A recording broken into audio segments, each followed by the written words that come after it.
time goes on, we see some more of these good stories, positive stories come out, but take this with a grain of salt, because I think we all know that we're in or due for some pretty reasonable amount of volatility coming up. And we actually talked about this yesterday in yesterday's video. But when I see these types of things, like I can't but get a little bit bullish, especially the giant that is Microsoft.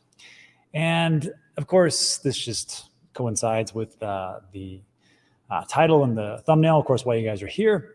And this was actually leaked documents. So Microsoft, this is from Kitco News.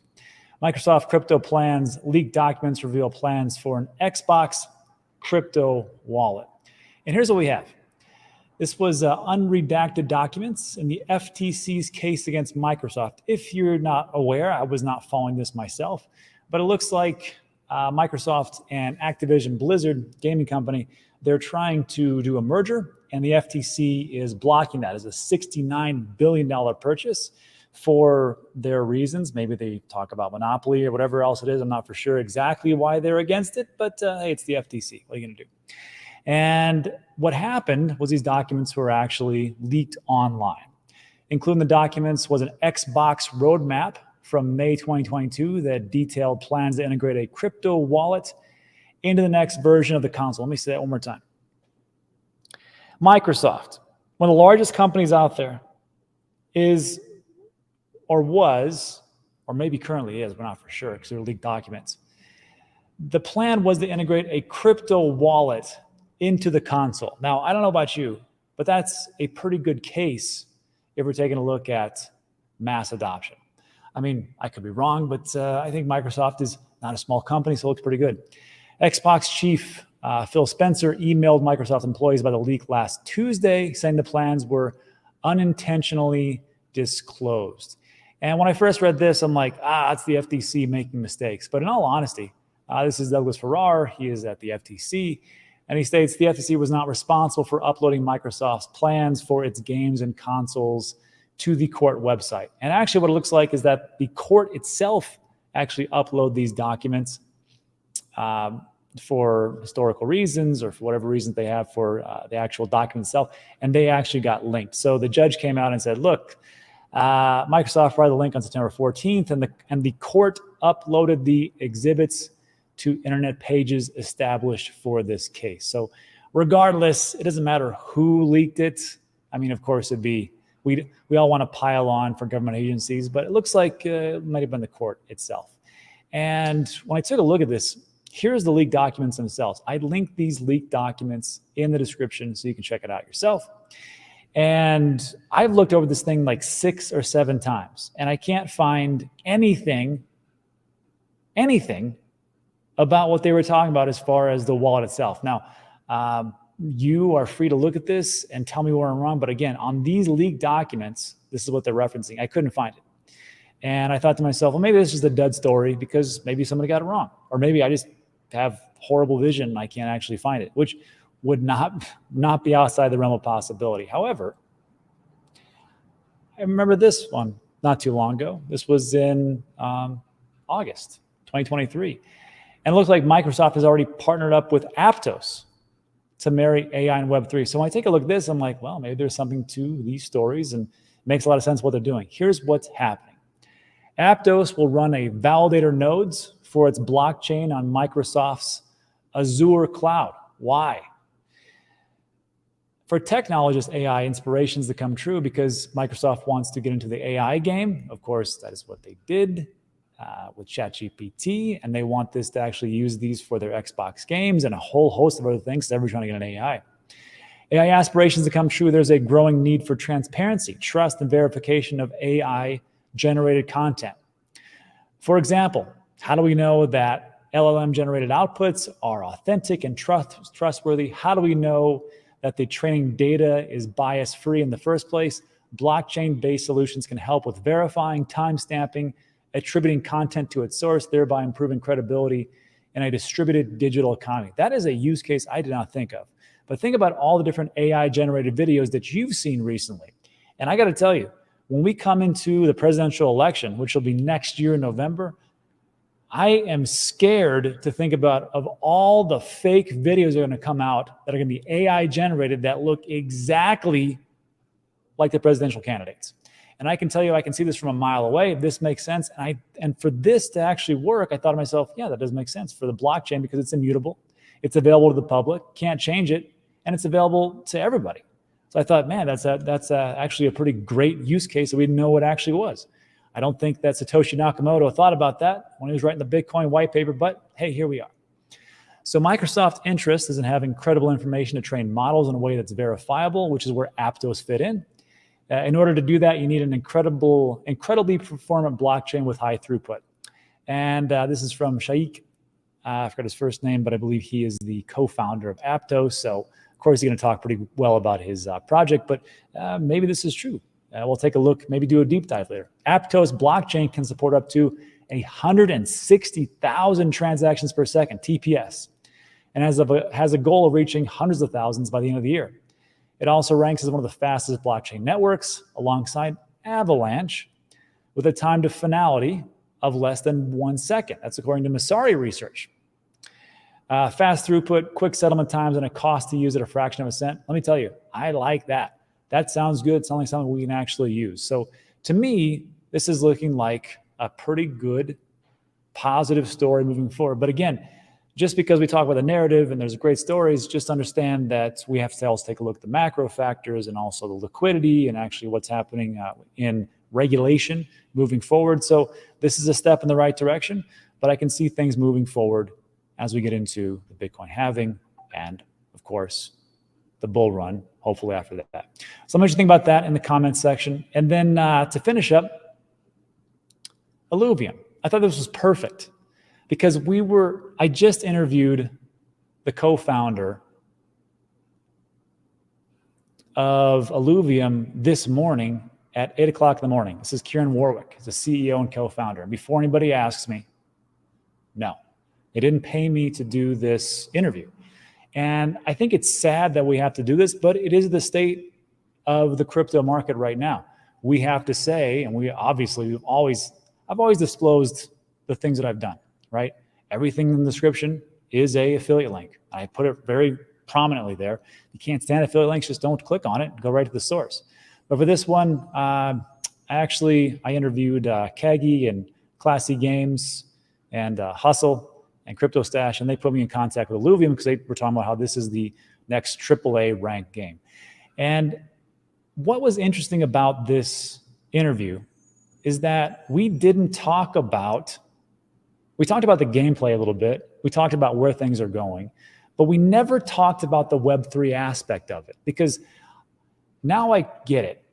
It's not about the game and Web3 and grinding and doing stuff like Axie Infinity where the game's not fun, but people make a bunch of money. I mean, the people that are early. And now it's just about games that people are actually going to play. And that's what's going to bring us to the next 1 million, 2 million, 10 million, 100 million people for Web3 is games that are actually people are going to play. And I linked all the socials and the different things in the description. But during this interview, listen to the time frame of what they're talking about. And we actually talked about time frames in this last video from yesterday, the 80-20 rule, and moving into 2024. Illuvium has been building since 2020. It takes roughly 4 to 5 years for these AAA rated games to actually come to fruition, and it looks like they're going to launch next year. What happens next year? Bitcoin halving. What happens after that? Hopefully some type of bull run, but we'll see. So what was interesting to me is the time frame, how everything is coming at the right exact time, and also the token itself of how far it came, and also what they're doing as far as the staking rewards, which is 100% of the revenue. And I'm not going to spoil it, but just listen to this interview. It's about 8 minutes long or so, and we'll come back and we'll do a quick Q&A, and I'll talk to you about the token itself. So let me play without further ado.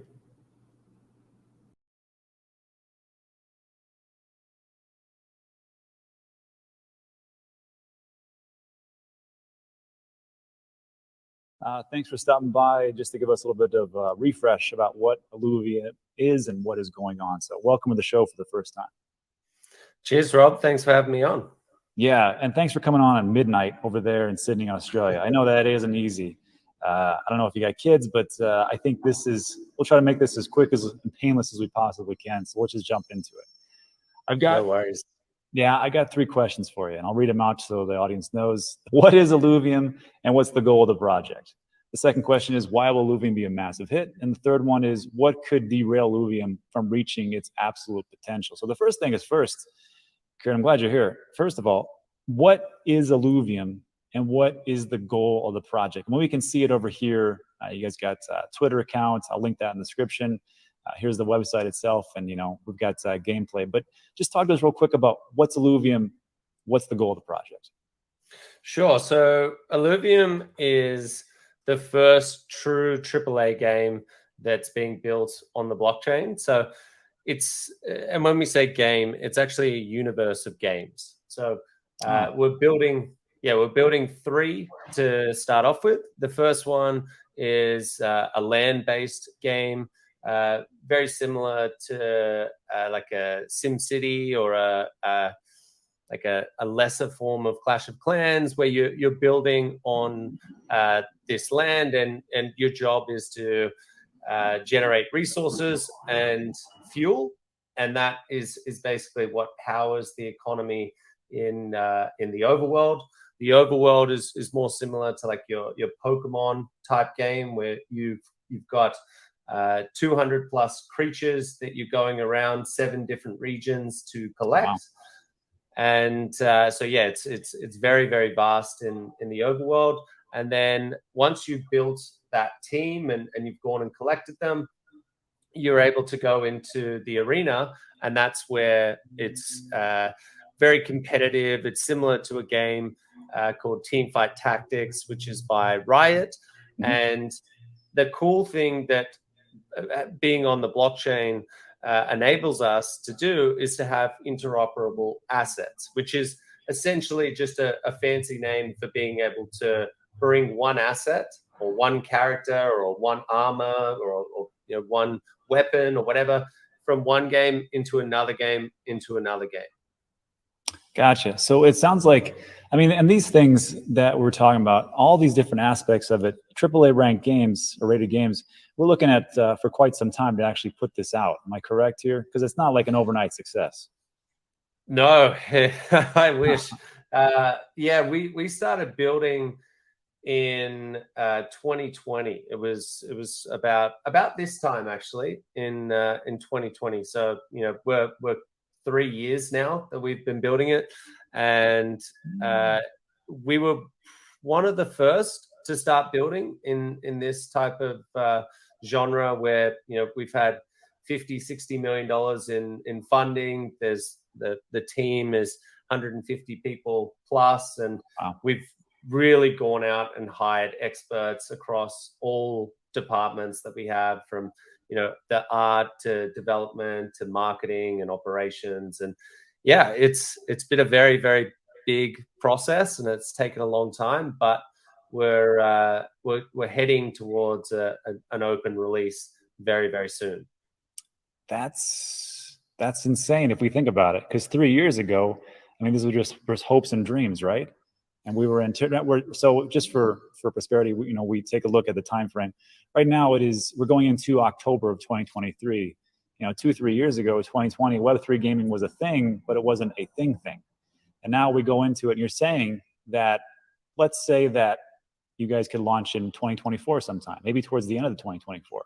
And as we here on the channel, we talk about these things, timing is everything. And going into this, you can see some massive appreciation, and of course, a lot of people coming in. So I think that the timing could be fantastic. So that'll lead us to our last 2 questions, or our next question, which is, why will Alluvium be a massive hit? See, with games, and Kieran, you've done this for quite some time. We know that games take a long time, and some are fantastically massive hits, and some don't really make it for whatever reason. So why Alluvium? Why will this actually make it? So we've cast quite a wide net, and what I mean by that is we're building 3 games in 3 totally different genres. So a creature capturer is very different to an auto battler, which is very different to a mobile idle clicker. Right now, all of those genres in their own right have multiple games that have tens of millions of users in mainstream. Right, so that would be the first thing. Right, if you're gonna if you're going to bet on anyone, we're attracted because all we need really is one of these games to become a hit, and then we have the time and the resources to build out the other 2 games, or potentially go into another genre to capture market share. And the second thing is we have built our games to be fun from the ground up. Right, a lot of the mistakes that were made in 2020 and 2021 were essentially just making games where you might be able to earn a little bit of money, but what goes up quickly comes down. And so we've gone with a more sustainable approach where it's all about getting as many users as we possibly can, creating a very sticky ecosystem and an IP that people love to hold and to play, and then just monetizing after we've got that strong player base. Perfect. There's a couple of things before we move into the last one. Is that I had Hustlepedia on, Kaggy, Classy Games, and Crypto Stash, and they said the exact same thing. They said, it's not about the play to earn aspects and the tokens and things like that. Really, if these guys would just focus on the game. And what I like about, Kieran, what you said is that we didn't focus on anything about NFTs. We didn't focus on anything about the tokenomics or token itself. What we focused on this conversation was how things are going, how it's moving forward, and why it's going to be a hit. And you said, if we just make this game fun, it'll be great. Web2 can come in, and there's nothing wrong with Web2. And then if we take it to the next level for the Web3, that could be the big thing. So make a great game. And it doesn't matter if it's just this one game, like you said, or 3 or 4 or whatever else you guys have as far as in your studio. I think that is a recipe for success, and we'll see how it works out. But if we're going to talk about the good stuff, let's talk about the negativity, because we'll try to be a little balanced here. So we know why it could actually make it. We just talked about it. What could derail it from its absolute potential? Because I got to tell you, I mean, the game itself looks pretty good, as we just saw, but what could actually make this tumble down? So, look, as much as I like to balance things out, and I'm usually quite a realist when it comes to these questions, because we've gone through so many hardships, and there's been so many hurdles that we've needed to get over. Things like getting low in runway, and then us performing a capital raise earlier in the year. Things like barriers to entry, like us not selling NFTs to start off with as a funding mechanism. We were very against that. And things like the onboarding process, we've figured that out. So people in Web2 can literally come into Illuvium. You can play the game. We'll keep a wallet for you, so you won't even know that we're storing your assets for you, and we slowly educate you. Like, these were all of the pain points which I looked at, which were quite scary, right? 3 years ago, I was like, if we don't figure all these things out, then we could run into some trouble. Now, I would say the only thing that could really hold us back is if all 3 of these games didn't stick, right? If there wasn't a single one out of the 3 that we're building that people didn't enjoy to play, that would be tough. Now, again, we've proven that we can build games and at a really, really high level. So I'm still confident that we would be able to go out to investors and say, hey, these 3 games didn't work, or they didn't generate as much interest as we thought. But you can see we're able to connect up a game to the blockchain. We're able to build really good experiences, and it's immersive with amazing graphics. Maybe it's just not the right genre, and then we go and start building again. But that's pretty much it that I can think of. Surviving for 3 years in this sort of a market it allows you to smash through quite a few barriers. Yeah, exactly. Well said. And I will just say this, always look towards the projects that are building in the bear because they'll crush in the bull. So for everybody, Kieran, first of all, thanks for stopping by. We really appreciate it. You guys can find all the information as far as what Illuvium is, website and Twitter, all the socials will be listed in the description below. But Kieran, thanks so much for stopping by, and we'll have you on again as things progress. Cheers. Thanks, Rob. All right. All right, so hope that helps everybody kind of understand what Illuvium is and what it's trying to do. And again, just to make this 100% clear, no one paid me for that interview. It just looks like a pretty good game, and we'll see if it all pans out. But lastly, there was a couple things that he said about there as far as like a AAA rated game takes a long time. And that's very true. And that game right now is in beta. So I know there's some people that are available to play that, and you have to sign up for it, get access to it, play it. But when he talks about moving into the next year to actually release the game to widespread individuals or everybody, the thing that I have to think about is, well, what about this token? Because that's what we're here for, right? Let's just be honest. Everything we do here is speculation. There are certain tokens you probably hold right now that do absolutely nothing whatsoever. So when we take a look at this, I gotta tell you, it never astounds me when you have a game or a studio or whatever, and they haven't had an actual game for the masses yet. Speculation, am I wrong? I think I'm right. It's all speculation. And if we take a look at it over the last year, the high for Illuvium was $94.56. Now we're looking at $38. But if we max out, because I believe said that we're looking back into 2020 when they first started. What does that mean? That means that back in the day, this token itself, without a game, reached the price of $1,748.53, roughly. And now we're down all the way over here, $38.76. So what is that for you? Well, if you bought at the top, it sucks. Let's just be honest. I personally didn't. I didn't even know this thing actually existed. But I will say, moving into the next round, into the next year, let's say it does come to fruition. Let's say that they do release this game. And we've seen the graphics.